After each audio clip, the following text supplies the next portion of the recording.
Hey, what's up, y'all? Some of y'all saw me try this late last night, right? At some point. And so I'm doing it again. I've programmed ChatGPT to kind of be a podcast host to interview me. Hey, I'm trying to go through podcast, but why wait, right? I'm gonna do what I can do right now. With what I can do it with. And actually, I'm gonna be on a few podcasts soon. So I mean, it's not like I don't have them, but I'm not gonna wait because hey, the South got something to say, as as Andre 3000 said. So while y'all jump in here, what I'm going to do, hey, I'm about to just start this joint up, get my camera right, and do this and fix one of the comments. But there are crazy things that ChatGPT can do when you let it. And one of those things is interview you. You look, I'm an AI guy, right?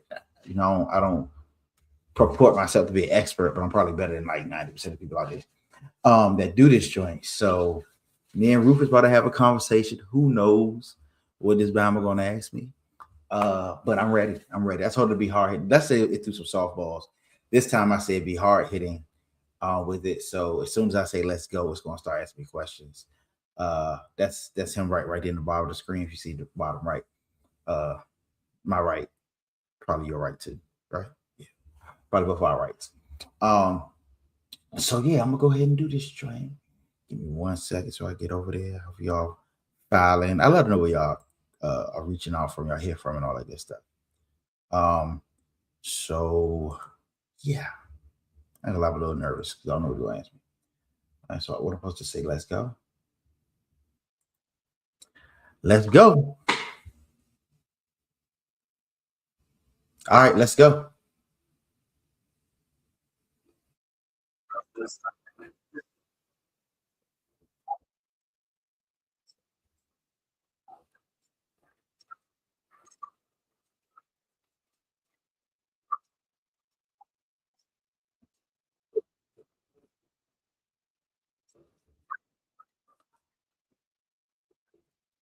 Oh, okay. No, I mean, hey, that's a good question. I didn't expect that one. I mean, essentially, I guess I probably was hiding. Anytime you're not doing everything you can do, there's a part of you that's hiding. So, um, I think it was wanting to play at a high level. It was kind of like I was kind of, nervous about getting into it, having the skills, having the experience. But you know what it really is? It was the rejection, not wanting to be rejected by people. So, sometimes you walk into a door and you want to play big, you want to say the price that you're worth, you want to say the price that your service or your talent or your gift is worth, and instead you play small, you lower your price, you hem and haw, you do all the things to try to guarantee a yes. That's probably what it was. I was afraid of the no. Some people say you're afraid of success. People say you're afraid of failure. I think most people are afraid to be seen as a failure as opposed to the failure itself. But yeah, that's kind of what it was. I think I was hiding from no's when, what I've learned later on as time went on is to chase the no's because it's research, it's feedback. It gets the reps in because no's are inevitable. But the more you get, the closer you get to your yeses. And while that sounds like a platitude that probably everybody says, everybody's heard, it's something that is true. We don't want it to be true. We want the yeses to come automatically. But the truth of the matter is they don't. It's not that easy, not that simple.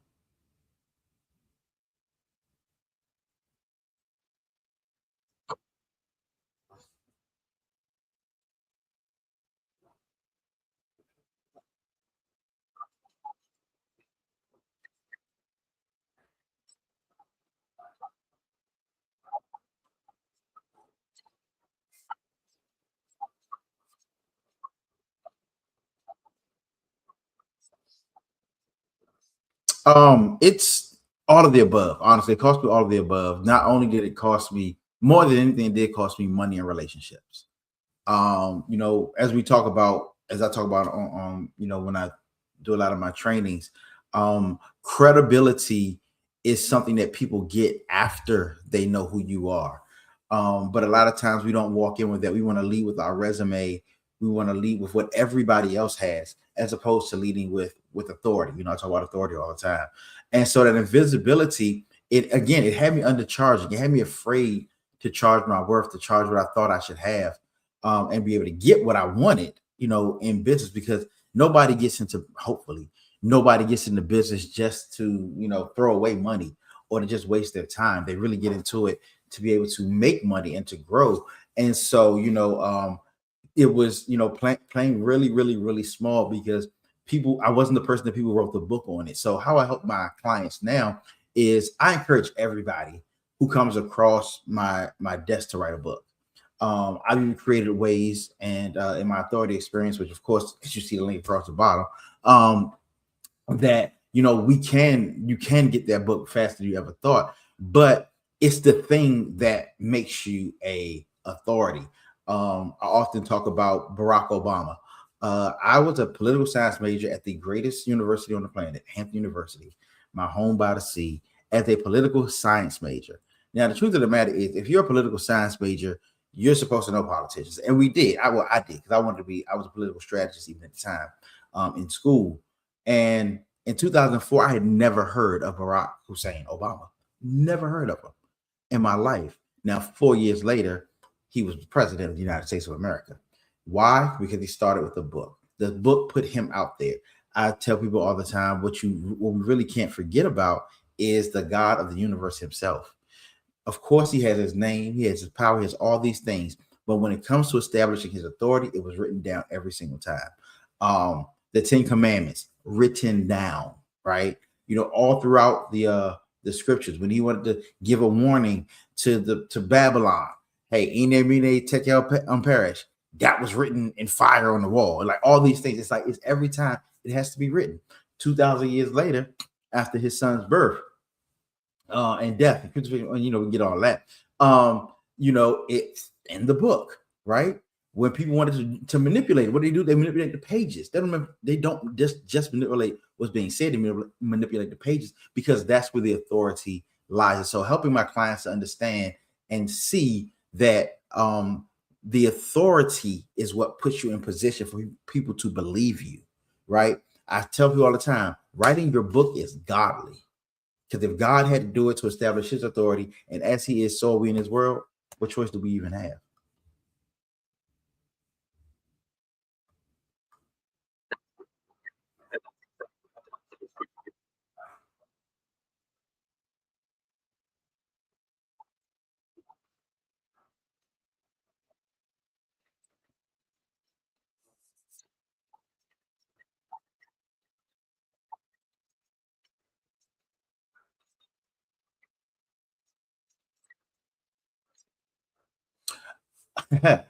Hey man, you going in. Um, so the great Les Brown, sitting 5 feet away from me a few weeks ago, said best known beats best at, and that's 100% true. And a lot of times we people have this blind faith, this false faith, I like to call it. It's not really faith. It's the if you build it, they will come type of faith. And that is the biggest thing that we can mess up on. It's if you build it, and if they know about it and you position it. There's so many things that go around that, right? Field of Dreams is not a Bible story. It was a movie. But somehow or another, people live that life believing that they can just build something good and people are going to come, that they don't have to do the things that are necessary to position it.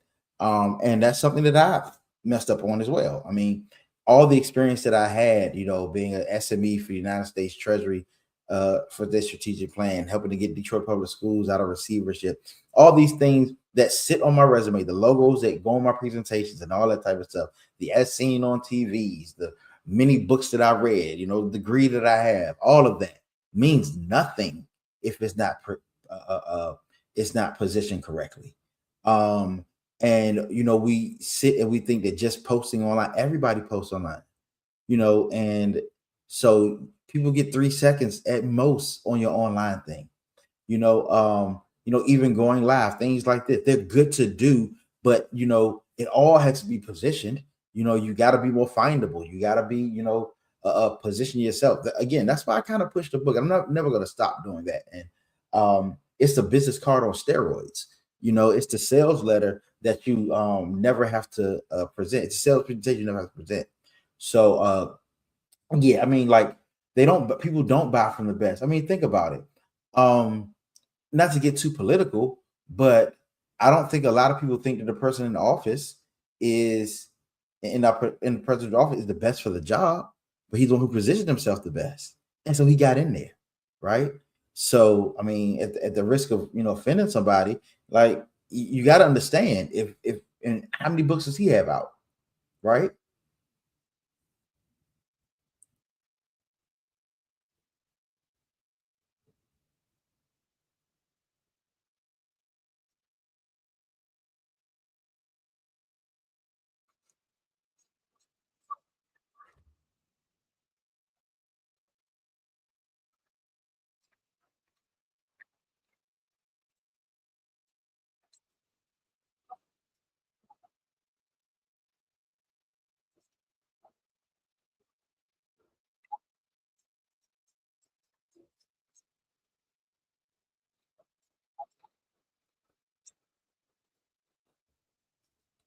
All right. Anything else? What else we want to talk about?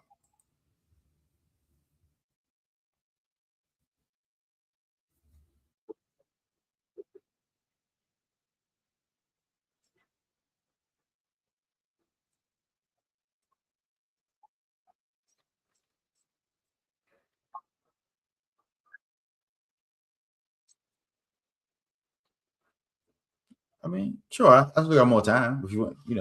Anything you want to know about me? What should the people know about me? And help me out with that.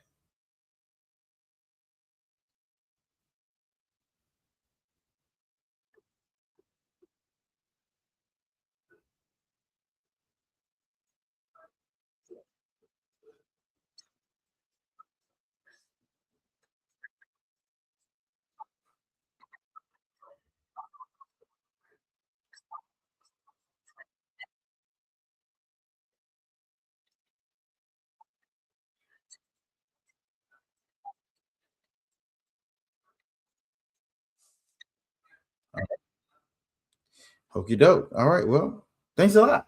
I guess that's it.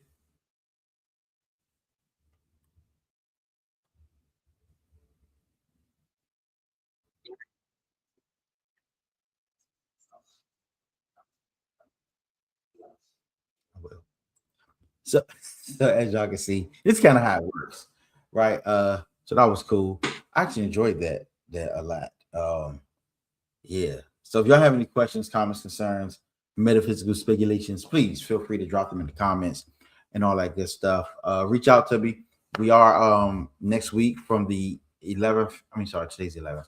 The 18th and 19th, 2 days to finish your entire manuscript. That is a guarantee that I have. You will finish the entire manuscript for your book. It's only $9.97. Imagine, what you could do after that. I mean, if you only sold 50 books, you get your money back, right? That's easy. Um, and so, if you want VIP, we do white glove service where we not only will you finish your manuscript, but then my team will create the cover, the formatting, make sure it's uploaded properly. And that's only 1997. And we'll also do your launch strategy so that you can make their money back ASAPidly. So yeah, if you know anybody that wants to do that, if you are an entrepreneur and you're tired of playing small, you're tired of not being able to walk in the room and command authority. I tell people all the time, my books have got me in rooms that I never was supposed to be in. Like literally, I could walk in with a box of books saying, "I'm here to give these away," and people let me in the door. So I will just be like that. But being able to tell people that I'm a 3-time best-selling author is huge. To be able to walk into places and hand out my books to people and get bookings.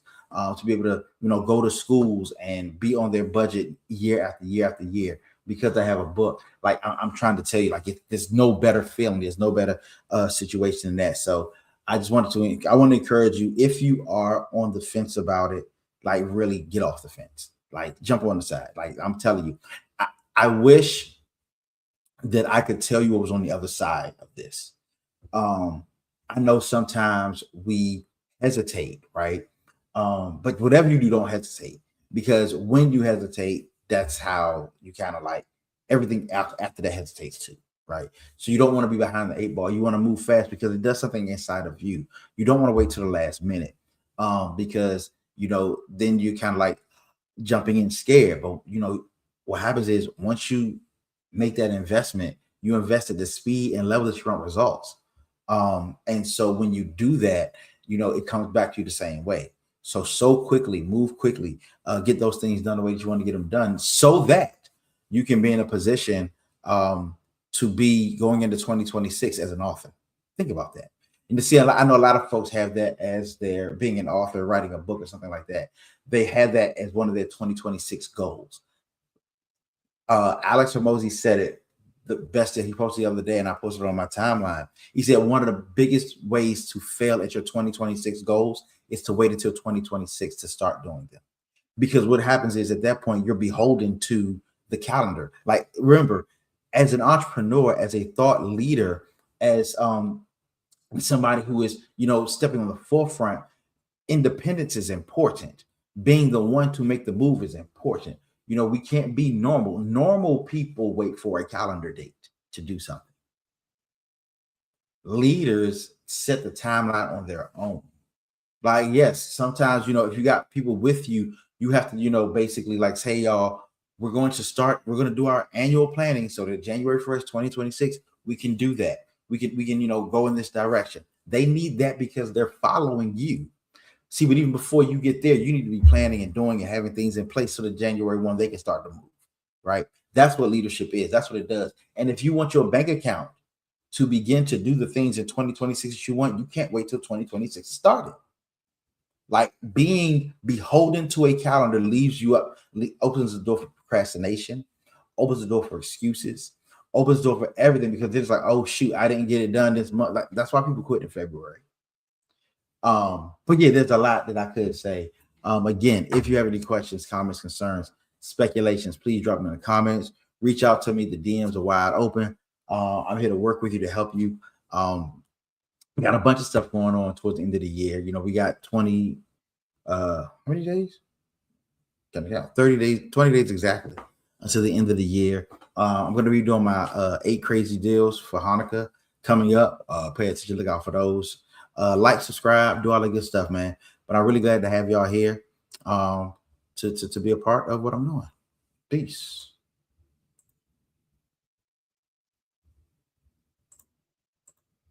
Let me talk to you for a second. You've been posting, grinding, doing everything they told you to do, and somehow you're still invisible. You're putting in the time, the effort, the creativity, but your results don't match your work. And deep down, you know because you're not good enough. You are good enough. You've always been good enough. But you've been trapped in the wrong strategy, trying to hustle your way into rooms that only open when people see you as the authority. So stop knocking. Start showing them who you already are. The moment you understand that, everything starts to make sense. Because attention is not authority. Effort is not authority. Posting is not authority. Authority is built when you package your message the right way, so people believe before you even open your mouth. When you create that one asset that defines who you are, your voice, your story, your credibility, everything shifts. People stop scrolling past you. They stop doubting you. They stop asking, why should I listen? Because now they already know. And that leap you've been avoiding, that framework you've been holding in your head, that's your suit. That's your mask. That's your canon event. That's what turns you from someone they overlook into someone they chase. Most experts never take the leap. They stay stuck in the same universe, making the same moves, repeating the same patterns, hoping something finally breaks loose. But authority doesn't happen by accident. It happens by decision, by action, by building the thing that positions you as the one. I've watched people with half your talent take the leap, and everything in their world expanded. New clients, new rooms, new opportunities, all because they finally built the authority that matched their ability. This is your moment, your leap. Not next month, not next year, right now. If you're ready to step into your authority and finally be seen for who you are, register now. I'll show you exactly how to do it.